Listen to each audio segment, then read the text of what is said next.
Rockit 2 is the second one on that page of music that you have.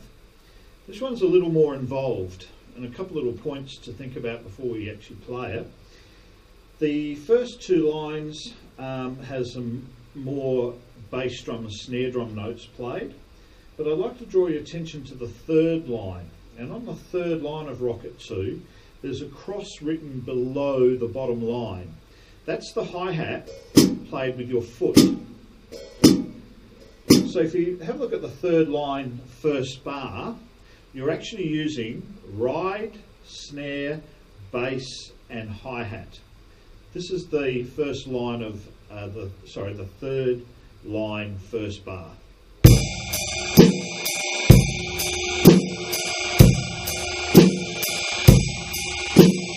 So we're utilising the hi-hat with the foot. The very first line, I'll play it for you. Fairly straightforward, nothing too difficult in this bit.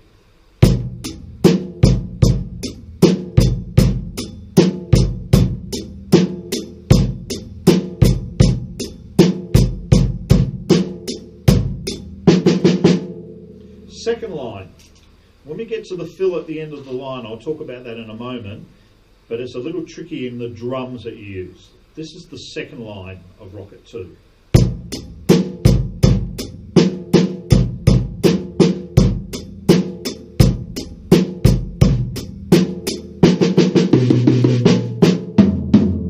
Did you notice that the movement isn't what you expect? It doesn't move around the drums. In the end of the second line, it goes snare, first tom-tom, back to the snare, then floor tom. So if I play the bar for you, a little bit different, careful of that movement. So let's go to the third line now. Here is where we use that hi-hat, and remember we're on the ride cymbal now. The notation is that cross above that top line.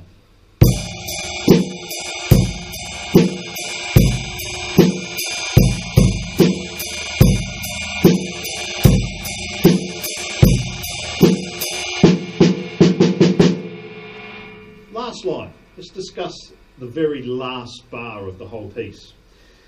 Again, I've written it with a bit of the movement being a little bit tricky. So the very last bar, I'll do it slowly for you. Notice that movement's pretty quick at the end. Watch that last section. I'm going to play the last line for you, and they will tie it all together.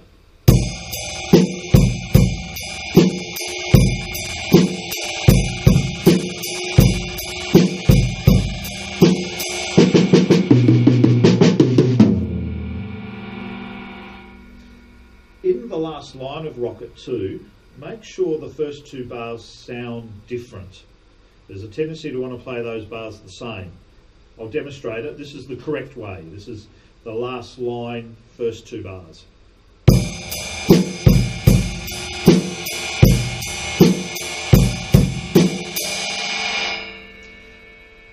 That's called Rockit 2. I've also created Rockit 3, which is where you play 1 and 2 without stopping. So it's a bit longer, and that can, if you need to do an assessment that's a little bit longer, you can put the two together. The other bit is the dynamics. There are dynamics written in the piece: mezzo, forte, forte, and a crescendo. I like to suggest to students mezzo forte is 15 centimetres high. Forte is 30 centimetres high.